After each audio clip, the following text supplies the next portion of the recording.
Soy millennial. Somos creativas y divertidas. Simpática. Es ser valiente. Pues que todo el tiempo estoy sonriendo, eso es lo que me define a mí. Que me gusta ver memes en Facebook. Para mí ser millennial es ser una persona libre, audaz y capaz de ti mismo. Sin límites, en libertad, para hablar de lo que te gusta, disgusta, te enoja, preocupa e interesa. Solo para jóvenes. Zona Millennials con Alondra Aguilar. Comenzamos. Buenas tardes, bienvenidos a Zona Millennials. Oigan, espero que se encuentren muy bien para quienes siguen estando en casa, se siguen cuidando y todo eso. Y quienes regularmente se preguntan qué podemos hacer positivo en todo este tiempo de pandemia que aún seguimos. Por eso tenemos un invitadazo el día de hoy, que es Alberto Gómez, que nos va a hablar sobre todo el tema de voluntariado en jóvenes. ¿Cómo estás, Alberto? Bienvenido.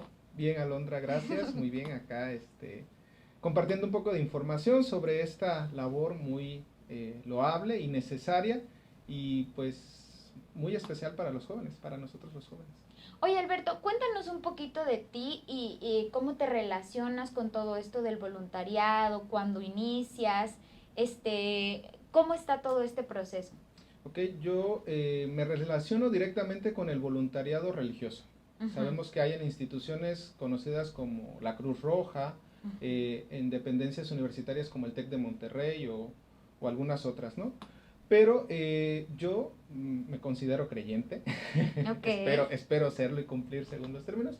Entonces, desde hace aproximadamente unos 4 años, o casi 5, participo de manera activa en una iglesia de extracto católico, una que está aquí en el centro, la parroquia de Guadalupe. Entonces, como a los 2 años de estar ahí, trabajando en una investigación sobre migrantes en tránsito, uh-huh, y en concreto con las casas de migrante, me empecé a interesar o descubrí este tema del voluntariado. Ya estaba yo un poquito grande, como de 25, 26 años, pero más vale tarde que nunca. Claro. Pero ahí conocí este tema y desde esas fechas he estado participando y a la fecha, actualmente, participo tanto en esta parroquia que te menciono y en una asociación civil que tiene por nombre Cáritas de Tuxtla Gutiérrez, Chiapas, pero que pertenece a una asociación internacional de nombre Cáritas, que pertenece a la Iglesia Católica, pero se enfoca principalmente al voluntariado, a la asistencia en diversas áreas. ¿A qué le llamamos voluntariado? Porque muchas veces podemos creer que es solo la ayuda a otra persona de un momentito, hay quienes creen que tienes que estar en una organización, uh-huh, para ser voluntario, hay quienes creen que también tiene que ser como de manera constante. ¿A qué le llamamos hacer voluntariado? Como tú mencionas, puede ser muy amplio y a la vez se puede volver disperso. Podríamos hablar más bien de qué no es o las diferencias, okay, como esto del servicio social, que sabemos que son 480 horas, que cuando estás estudiando la licenciatura y que es como una devolución al beneficio que obtienes de la educación, que tiene un horario, igual cuando ya eres un empleado, pues hay una entrada hay un horario de entrada, y un horario de salida. El voluntariado es más, yo creo que como el mismo nombre nuestro, por voluntad, ¿no? Por libremente decides adherirte, ya sea en una asociación, hay otras como el Club Rotario también, con mucho bien para la sociedad, pero que es de tiempos, ¿no? Y son de jornadas más flexibles, quizá menos tiempo o media jornada, entonces eso va haciéndolo como que un poquito más ligero, pero que depende básicamente del deseo que tenga la persona. Porque ahí no va a haber alguien de que te condicione y te diga tienes que llegar y cumplir y tienes que hacer, sino llego, dispongo, aporto, doy y eso básicamente. Claro, porque aunque hayan horarios establecidos, no hay como que una sanción de por medio más que esta cuestión de compromiso o moralidad, ¿no? Exactamente, sí, dependerá más de la persona que tanto quiera, aunque déjame comentarte que la mayoría de las instituciones, pues cuando es con jóvenes, sí es como que programado, ¿no? Y es esta parte que va abonando al compromiso y a la responsabilidad en la formación de los jóvenes. ¿Qué tipos de voluntariados hay? Es decir, ¿a quiénes se ayudan? ¿Cómo se hacen estas ayudas? ¿Cada cuánto se ayuda?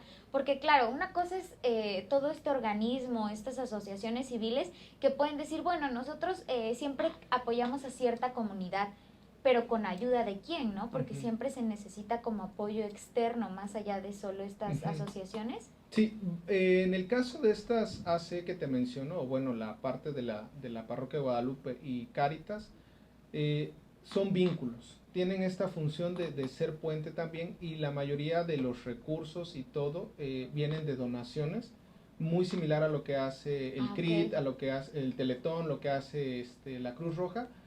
Perciben donativos y se destina más a cuestiones de insumo, ¿no? El material que se necesita, lo que se va a dar a las personas necesitadas, y ahí es donde entra el voluntario, que aporta quizá no económicamente ni insumos, sino horas, tiempo, ¿no? Para dar, para hacer este vínculo, y ahí podría empezar desde aquel que está en la recepción o aquel que le toca cargar cosas hasta quienes coordinan, ¿no? Y Ok. gestionan estos mismos recursos que se necesitan para que las diversas asociaciones tengan recursos para llevar a las personas que lo necesitan. ¿Y quiénes son los beneficiados? Porque muchas veces pensamos de que a veces nos organizamos o entre amigos o entre grupos y decimos vamos a ayudar, y la comunidad que nos topemos, ¿no? La persona que nos topemos. ¿Cómo se elige y quiénes son las personas que salen beneficiadas de estos apoyos? En este caso, Cáritas bueno, se llama Centro Comunitario, tiene un lugar establecido, está en la colonia Shankar, la zona norte de la ciudad, por parte de la Parroquia de Guadalupe, que aunque la parroquia está aquí en el centro comunitario está en la colonia Lindavista Shankar, en el Centro Comunitario Félix de Jesús. Pero, ¿cómo se elige?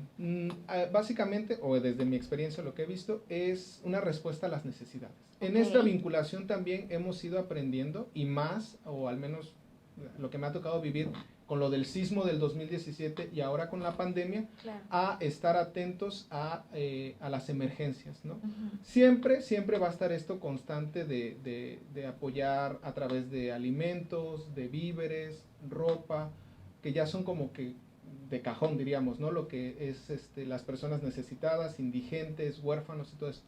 Pero últimamente ha aumentado esto a partir de las emergencias. Los sismos, como te mencionaba, y lo de la pandemia, y también, por ejemplo, a nosotros, a Chiapas, como estado fronterizo, la cuestión del tránsito de migrantes. Ujú, ok. Alberto, ¿por qué es importante que los jóvenes piensen en esto, en el voluntariado? Porque muchas veces sí decimos como, bueno, yo te decía, organizarnos con amigos para hacer algo de pronto el Día del Niño o para Navidad, esta temporada de frío y de huracanes, pero ¿por qué sería bueno que lo pensáramos como un hábito, como algo constante en lo que podemos estar? Considero que en la juventud, la adolescencia, nos ensimismamos, ¿no? Volvemos mucho a nosotros en esa búsqueda de identidad, en saber quiénes somos o por qué estamos aquí, y perdemos de vista nuestro entorno. Y la realidad a veces nos rebasa, y pues lo mejor es no verlo. Igual en la juventud, al menos yo, espero que la mayoría de de las personas que nos están viendo, pues tenemos el privilegio de solamente estudiar, ¿no? Claro.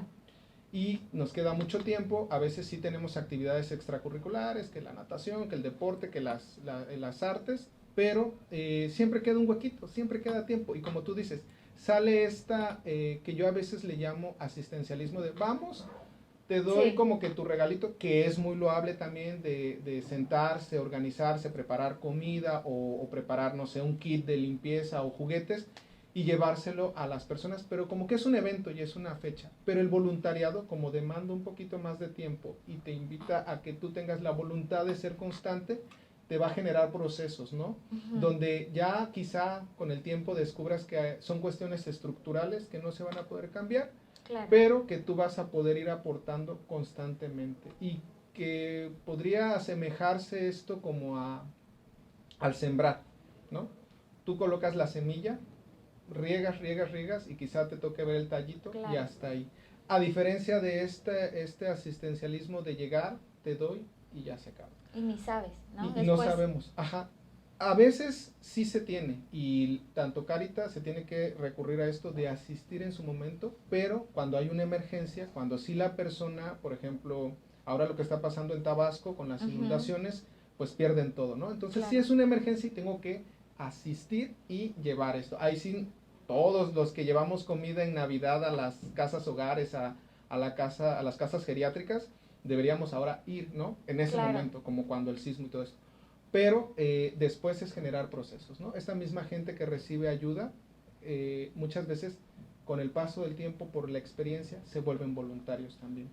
Tú que eres parte de estos grupos, ¿cómo dirías que cambia la vida de un joven desde antes, en el proceso y ya cuando está inmerso en esto? Porque me imagino que más allá de todos los sentimientos de gratitud, de felicidad que se pueden llegar a sentir, también hay mucha responsabilidad de por medio, disciplina, constancia. ¿Cómo dirías que cambia un joven? Desde luego, como tú mencionas eso, y mencionaba al principio, la responsabilidad, ¿no? Y como dije, voltear a ver al otro y tomar quizá un poco de conciencia de todo el bien que muchas veces uno recibe, pero que de repente por X, Y circunstancias de la vida se pierde de vista, ¿no? Entonces, pero tampoco es llegar al punto, ojalá, no quiero que se interprete como de consuelo de, ¿cómo es? Sí. Problemas de otro, consuelo de Sí. tonto, no. Es esta capacidad de darse cuenta que con lo que uno padece, otro también lo puede padecer, y lo que otro padece, uno en algún momento lo pudiera llegar a padecer. Quizá humaniza. Claro. Humaniza porque es esta cercanía a realidades que muchas veces no las vamos a conocer en la escuela, y no las vamos a conocer en una oficina, no las vamos a conocer en nuestro negocio o donde estemos trabajando, o en nuestras reuniones de familia y amigos. Esas realidades no las vamos a ver, y que cuando uno está en estos procesos, cuando uno entra, esa transformación es como un gotero, ¿no? Va poco a poco, que cuando vienes a darte cuenta te cae el 20. Claro.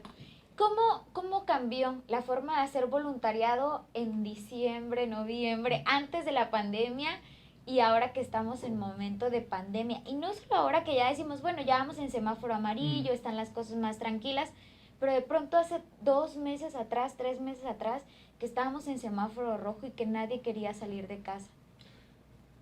Yo creo que como la vida misma, no nos los esperábamos y exigió mucho.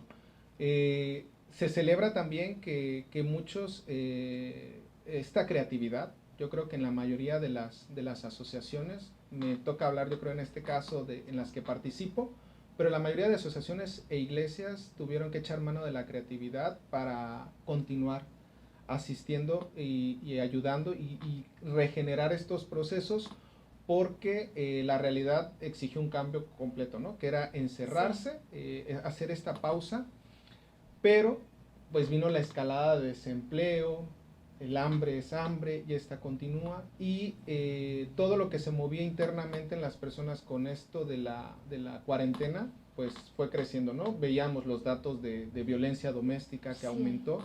Entonces, estas dos agrupaciones que te menciono, tanto Cáritas Tuxtla AC y el Centro Comunitario Félix de Jesús de la Parroquia de Guadalupe, echaron a andar líneas de ayuda, números telefónicos para atender estos problemas, primero lo afectivo, lo emocional, y desde luego también las necesidades laborales y necesidades de alimento. Entonces las líneas estuvieron ahí, se difundieron, continúa todavía funcionando, yo creo que se queda, es algo ya que exigió la realidad, y como pues ya cambió la realidad, así se va a quedar. Primero es un grupo de voluntarios, de voluntariado para contención emocional, ¿no? Se les capacitó, ellos recibían las llamadas y decían, hasta acá te puedo escuchar y tal, y luego ya se le canalizaba a las necesidades que tuvieran, ¿no? Que si necesitaba algún acompañamiento psicológico, hay grupos también de psicólogos que pues donan su tiempo y ellos continuaban. Y si no, si era una cuestión más laboral o de alimentos, pues se canalizaba para darles una despensa. Eso fue un trabajo, yo creo, bastante exigente para Cáritas, porque al menos la iglesia trabaja a través de diferentes parroquias, ¿no? Pero Cáritas era la que dio las despensas, y ya, bueno, me hablas de tal zona, ve a tal lugar y ahí está la despensa. Y en la cuestión laboral, pues se crearon redes. También eso es muy necesario en esto, después de la pandemia, crear redes vecinales, pero en este caso redes de trabajo, ¿no? Nosotros Cáritas empezó a recabar los datos de personas que no tuvieran empleo, pero que supieran hacer alguna actividad. Entonces se puso un número a disposición también para que si tú no tenías trabajo, llamabas y ahí ofrecías tu servicio, y como puente, ¿no? Como vínculo. Te digo, la cuestión de la asistencia como vínculo. Eso fue lo que se realizó con este cambio de realidad. Oye, Alberto, cuéntanos ya nos las estás mencionando, pero cuéntanos dónde se encuentran, si puede ir alguna persona que, digamos, yo no profeso ninguna religión o tengo otra religión, pero quiero ir a ver qué están haciendo en estos centros de voluntariado. Pueden ir con ustedes, se pueden acercar, pueden servir, digamos, en tiempo, en cuerpo, en todo lo demás. Si lo único que tienen, si no tienen insumos, no tienen dinero, pero tienen tiempo, que creo que es lo más valioso, y salud, que tengan la capacidad, porque eso, antes que te responda, hubo un cambio en uno de los servicios. Tanto la parroquia que te menciono con Cáritas tenían alrededor de 4 o 5 comedores comunitarios aquí en Tuxtla. De los 4 o 5 se tuvieron que cerrar y dejar solo uno, ¿no? Por las cuestiones de las medidas sanitarias que Salubridad pedía, se cambió toda la dinámica, y estos atienden en promedio a 60 personas al día, entre indigentes, personas de la tercera edad, hombres adultos buscando empleo, familias que trabajan en esto. Entonces se tuvo que hacer mucho cambio ahorita, como digo, de tiempo y salud, porque la mayoría de las personas que apoyan en estos comedores comunitarios pues son señoras mayores de 50, 60 años, jubiladas. Ya podían estar mayores, en riesgo, digamos. y entraron en esta categoría de población en riesgo, y pues se les tuvo que mandar a casa, aunque ellas tristemente, ya algunas han empezado a volver, pero seguimos con las debidas reservas. Y entonces tu pregunta era ¿dónde? Aquellos que tienen tiempo, y yo agregaba salud, y pues desde luego profesión y lo que sea, como te mencionaba, desde el que le toca ser recepcionista hasta médicos, psicólogos, por mencionar profesionistas. Entonces está Cáritas, yo creo que va a aparecer el número. De momento la oficina no la tienen, está siendo remodelada, porque desde el sismo tenía algunas detalles, pero probablemente para diciembre ya esté, pero ahí está el número de Cáritas, pero de ordinaria su ubicación es al costado de la iglesia de San Roque, en el centro. Ahí en pantalla va a aparecer también la dirección, y es en horarios de oficina. Ahí Cáritas, ¿qué tiene? Tiene 4 de estos comedores, trabaja también en el Buen Samaritano, un hospital para personas de escasos recursos, que está ubicado en la 10ª Norte, entre Calle Central y Primera Oriente. También colabora con la Casa del Migrante, quienes quieran entrar a las cuestiones jurídicas o tengan tiempo. Ellos están la Casa del Migrante está en la 13 Sur, Primera Poniente, entre 13 y 14 Sur, más o menos a la altura de la parroquia de San Francisco. Y el Centro Comunitario Félix de Jesús, que corresponde aquí a la parroquia de Guadalupe, ahí va a aparecer también la dirección, como mencionaba, está en la colonia Lindavista Xancar, y también ahí hay un número de WhatsApp para comunicarse. ¿Qué se requiere ahí? El Centro Comunitario acepta personas que quieran ayudar en cuestiones de educación para regularización, puede ser clases de inglés, matemáticas y español, como lo básico, lo elemental, y computación. Cuenta con instalaciones para que si alguien dice, yo no tengo tiempo o no sé qué hacer en mi tarde y soy bueno para dar clases de español, puede ir. Y también hay servicio de odontólogos, psicólogos, médicos generales y médicos especialistas. También podrían ir a ofrecer su servicio, y también hay las personas que van a estos comedores. Muy bien. Oye, Alberto, te agradecemos mucho por haber venido a la entrevista el día de hoy, y sobre todo por decirnos este tema que me parece que siempre ha sido importante, pero que en estos momentos de pandemia es un buen momento como para repensarnos y reflexionar al respecto, ¿no? A ti, gracias. Pues ahí están los números, y ojalá se animen, se necesitan manos, y como tú mencionabas, va a haber una transformación. No lo estoy vendiendo, pero ayuda, y se ayuda uno mismo. Muchas gracias por venir, Alberto. Gracias a todos por acompañarnos el día de hoy. Recuerden que nos vemos el siguiente martes a las 5 de la tarde a través de Ultimátum MX.